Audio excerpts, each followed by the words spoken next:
একটা যোগ শুনবি। পুরা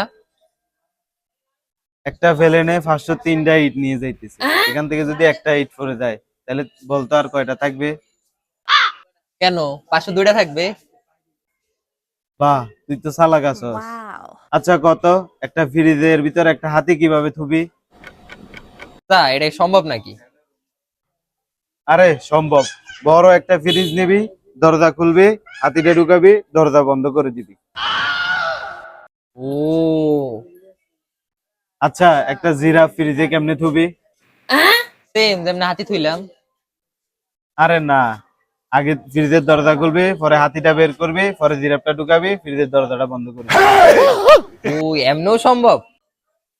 জঙ্গলের রাজা সিংহর বার্থডে, জঙ্গলে সব প্রাণীরে দাওয়াত দিছে, সবাই আসছে, একজন আসে নাই, বলতো কে?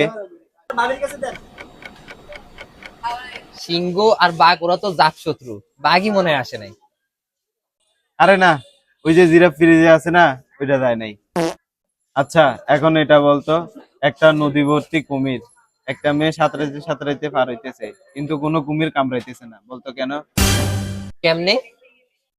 আরে সাঁতরাইতে সাঁতরাইতে গেছে, কুমির সবগুলা না সিংহের বাদ দিতে গেছে, কিন্তু তারপরেও মেয়েটা মারা গেছে, বলতো কেমনে?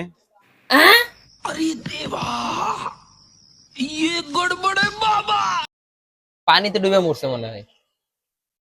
আরে না, ওই যে ফেলেনের থেকে একটা ইট পড়ছিল, ওইটা ওর মাথা বেড়ায় পড়ছে। হেই, পাগলা।